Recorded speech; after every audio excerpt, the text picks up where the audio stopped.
Welcome, everyone. It's Monday. Welcome to Make Your Day Richer. I, of course, am your host, Arsenio Hall. My guest is best known as Fabian in the breakout indie Somewhere in Montana.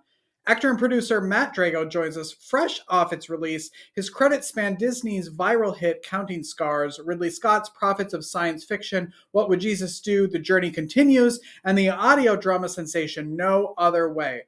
With his production company developing its first feature, Matt's a powerhouse on and off screen. So if that sounds like a good show to you, click that like button, click that share button, and let's start the show. Make your day richer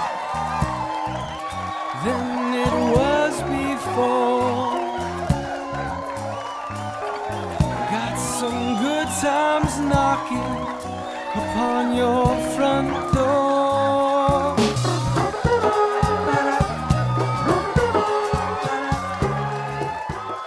Matt, thank you so much for being here. Richard, thanks so much for having me. Well, not back on this show, but, full disclosure to your audience members, we have met before. You're awesome. So this is our encore performance, I guess you could say. Yeah, it's nice to see you again. I was lucky enough to interview Matt for the Wolf Media podcast that you'll know that I co-host because you're just out there winning awards. How does that feel? It feels amazing. And honestly, you're a big part of that. So I really appreciate the recognition. I think that this film is definitely an important piece, especially with where we are in our society right now. So excited to talk about it today on your show. Well, tell everybody about the film, Somewhere in Montana. Absolutely. So, it's a testament to where we are in our society, right? There's two opposing forces. I play Fabian Verdugo. He's a West Coast director. His legacy is film. He's thrust in an impossible situation where he needs this location, this one last location for his, legacy piece film. And he runs into John Alexander, played by Graham McTavish, on his ranch. And, unbeknownst to him at that time, John really needs the money from this film to be able to afford running the ranch because it's on life support at this point. So we're thrust in this situation where we're two very, very different people, as you can imagine. A West Coast director meets a Montana rancher, and we just butt heads right away. And it just becomes this story of how we work through that. I think the main through line of this story is, acceptance, is finding mutual respect, which I've always said I think is the highest form of love that you can give another person.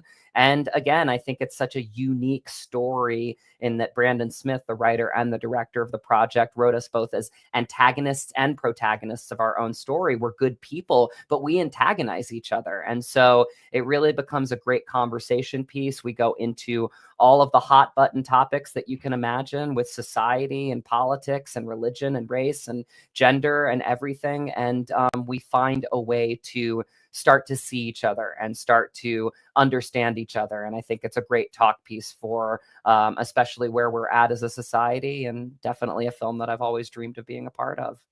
Where can people see the film? Absolutely. So right now it is a limited theatrical release. In the next couple of weeks as we speak on try to get it to more theaters. So hopefully it will be coming to more theaters soon. I will post about that on my Instagram at Matt Drago, if you want to give me a follow there. And then eventually it will go to VOD and streaming as well. So I will keep everybody updated.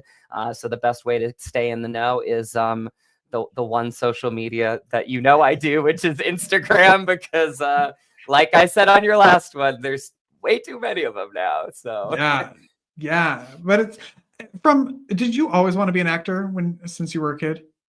Absolutely. I think honestly it was born inside me. I just really felt like telling stories was the way that I could leave the greatest impact on the world. And I do think that stories, and specifically, I never thought I'd say this, but human stories matter with everything that we're running up against with AI right now.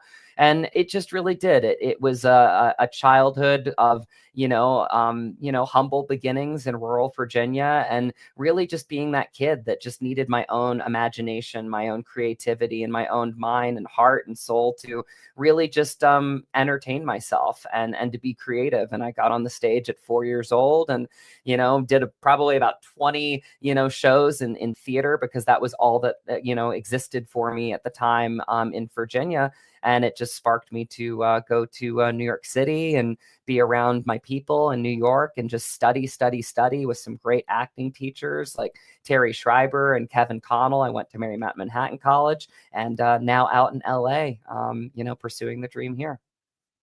Who growing up did you look up to and fall in love with? Who did you love? I definitely really, looked up to a lot of the actors that I saw myself in. I mean, I'm a Sicilian kid, so I definitely, was always very taken by the Godfathers and Francis Ford Coppola's work, and Marty Scorsese's work, and the Rockies. Always were like the underdog story that really gravitated towards me, and especially Rocky IV, because that bad guy has a really, really good last name.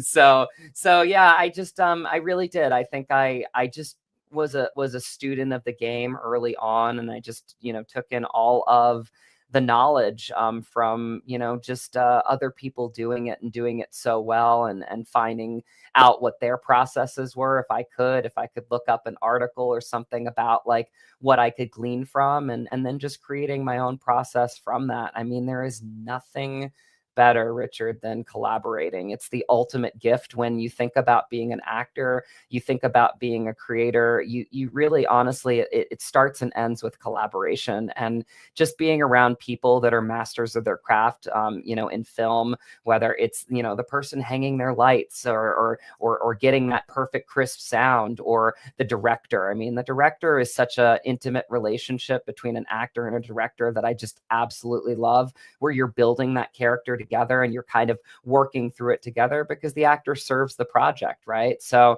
I just, I think even more than being an actor, which is my first love in life, I just absolutely am in love with being a collaborator as well. Has it turned into everything you thought it would be growing up? Like the illusion of what making films and being an actor is when you're a kid. Has it turned into that for you? Like, is it still like, oh my gosh, I can't believe I get to do this? Yes, 100%. I mean, Yeah. I just honestly, and I think really what it comes down to is the relationships. When you are, in a 10-page scene with Graham McTavish, and you have to pinch yourself sometimes, but he is your friend. He started calling me mate, and I've never been called mate before, but it's that sign of camaraderie in Scotland. And it really just meant a lot to me, because I think that those relationships, like all the times that we spent off screen with, talking about the story, talking about this 10-page scene, like that meant so much to me. Michelle Hurd, who is a true lover and fighter of actors, she's on the SAG-AFTRA board. I just love talking to her about really anything. These are your people, and these are the people that really make it part of that special sauce, that until you are around them, you're like, wow, this is just magical. It's inspiring, and it really gets you to the place where you take that with you, and you earn these relationships in life, but you also grow within them, right? I think a lot of it to do with Graham checking in with me a couple weeks ago, and seeing that I was okay in the fires, right? Because I had a fire up here. It's people caring about you. It's like, I love them as actors, but I love them more as people now. So to answer your question, yeah, I mean, I feel like I think it is everything I expected, but I also think, with humble beginnings, and growing up in dinner theater and working for it, that dreaming is fighting sometimes. And, dreamers are fighters. So I learned pretty early on that, whether it was serving tables or, getting this odds and end job or this and odds and end job to keep the dream alive, that's what I was going to do, because I just loved it that much. How long has it been since filming wrapped on this on Somewhere in Montana? Gosh, it's been over a year and a half now that we wrapped Wow. on the film. And, we pushed it back to this January 10th to release because we really wanted it to be in theaters. We wanted it to be a conversation piece, and what a better way than to have people come together and see it in the theater. When you're when it's been so long since you have really worked on it, and for people out there making films, it's a year and a half later, and you're just now getting out to talk about it. So you're still working essentially on this film because you're still out talking and promoting it. How does that, and you can tell how much you love this film when you watch any of Matt's interviews, when you hear him talking about this, like, you love this film so much. How I do. come this film changed your life so much with everything you've done in your past? Absolutely. Well, I mean, I think the first thing that I wanted to say is that I think it's the actor's job to be an ambassador. After you wrap on your job as an actor, I think the second job really is, and I think this is why a lot of productions work with the same actors. It's like, I take pride in being on your show today and having conversations with you because I think that's part of, the job after I've served the material. So, I mean, this film specifically for me, I think it impacted me because it's what I've always wanted to do as an actor, as Mm. a creative, is feeling like I was in the sweet spot of telling stories that I felt like could make a greater impact, that I was part of something that was bigger than myself. And I can say that about every single actor and crew member on this set. I mean, we were a small cast and crew. We would go on hikes together. We would have our meals together. And we just created such a close bond that it really did kind of engage this childhood Matt that like really just wanted to do it for these types of moments. And I think we're Mm. in that moment right now. I think we can all agree on that we are a divided country, that there's a lot of dissonance in the air. There's a lot of hateful rhetoric in the air. And it really is. I go back to that 10-page scene with Graham and I where we just worked through it and we wanted to make sure that it was engaging, but that we weren't falling into any of the actor traps, that we were being authentic and genuine and organic with each other and having a real conversation like we're having right now. And I think that it's those things that really piqued my interest in the power of storytelling, not just to do it because you want to book the job, you want to impress your agent. Maybe that's something that you go through in your teens and your 20s, but like where I'm at in my life now, it's like it's about the people. It's about resonating stories that I feel like can make an impact on the world. And yeah, if people give this film a shot, we have gotten great feedback on both sides, right? That this is a great film, and that's really gratifying to be that Mm. middle ground place where you're not only hearing it third party through the media or through social media, which can be a lie, right? You're seeing it. You're seeing it in real time. You're seeing two people that just would not be in the same place at the same time that have to find a way to work through something together. And I think that is a conversation piece that sparks my need to be an artist and be a creator of stories like this in my life. What are you working on now? So I'm working with my wife on a film, much in the line of Fabian Verdugo. A lot of feedback that we got when we screened somewhere in Montana and Polson was how much this was important to the people in that town that felt like they had never gotten a spotlight put on them and felt like they didn't have a voice. And we do see a lot of films like about other worlds or, the big cities, New York, LA, and those are great. But I think that very much in the world of Fabian Verdugo and how he resonated and rubbed off on me, I felt like that was something that I wanted to do within my own production company. My wife's maiden name is Hunter, me being Drago. So our production company is Dragon Hunter Productions. That kind of worked out. And we are trying to do in the same vein. We're trying to bring back a story to our little corner of the world in Front Royal, Virginia, where we're both from, a Christmas movie, and just explore that little part of town and get our our friends and family together and really just put something together that we can all be proud of. Because film is the ultimate team sport. And I think what's bringing me joy right now is not only just being an actor, but being a collaborator. So now my next vocation in producing this film is to, get my team together, my cinematographers, my lighting, my sound team, my editor, all these different people to create something that really brings it full circle for me and brings a little film back to Front Royal, Virginia, where I'm from. What is the best way that people can connect with you? Absolutely. Matt Drago on Instagram at MattDrago. From there, you've got my link tree. It's got both of my websites, mattdrago.com for my acting, dragonhunterproductions.com for my production company. And then I've got my IMDb if you want to see it, my past and future projects and all the other social medias. But honestly, I'm just on Instagram. So, so really, just forget he said any of that other stuff. You have the link tree if you want to follow the other ones. But if you really want to message me and be in communication with me in any way, it's Instagram for me. Perfect. Thank you so much for being here. Absolutely, Richard. This was a blast. Thank you for having me on another one of your shows. And we'll have to have an encore to the encore someday. Let's just keep the train going. When this Christmas movie comes out, stop back and chat about it. I will. I would love that. Let's definitely do that. Good. Go find somewhere in Montana. Yes, I appreciate you too. Thank you so much for everything. Matt Drago, everyone. We'll take a break and be right back after this. Don't go away.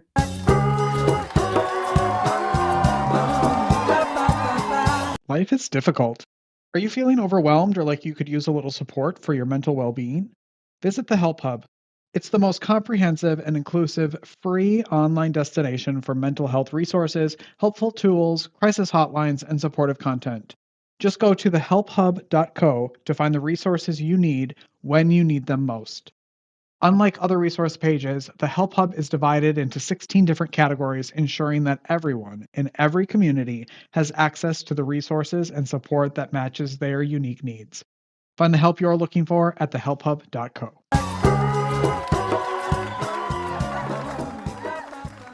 Welcome back, everyone. I hope you had a good weekend. I had a fantastic weekend. We had a baby shower for two of our friends.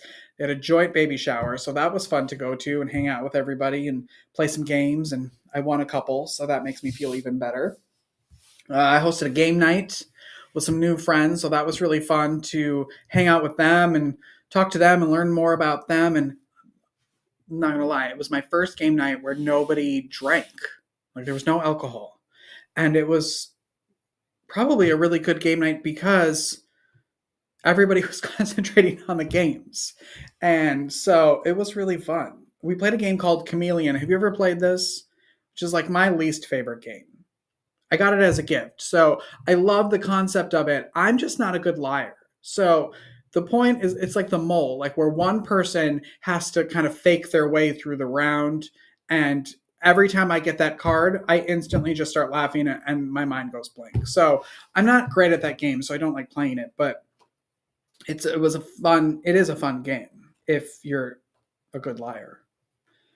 Anyway, so there's that. Also, Ozzy Osbourne. What's crazy about his death is, well, not really about his death, but what's crazy about anything, I guess, surrounding Ozzy Osbourne right now is that the day before, I was flipping through at night trying to go to sleep, figuring out what to watch because I wasn't really tired. And the Osbournes popped up and I was like, nostalgia, I'm going to watch that. And so I was watching the Osbournes, and then the next day he died. I'm not really I don't really know anything about Ozzy Osbourne. I didn't listen to his music. Clearly I was not an Ozzy Osbourne kid. I was a, Shania Twain and Janet Jackson kid.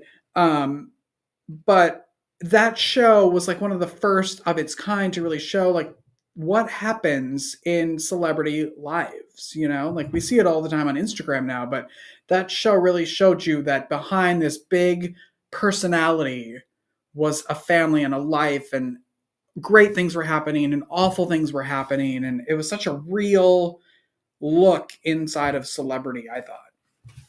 Such a good show. Anyway, so needless to say, awful. And Kelly, Sharon, Jack, Amy, if you're watching, my heart goes out to you. All right, that's all I have for you, I believe. Yes. So there you go. Go make your day richer. Go make somebody else's day richer. You've made mine by watching this show, and I love you for it. And we will see you tomorrow. All right? Bye-bye.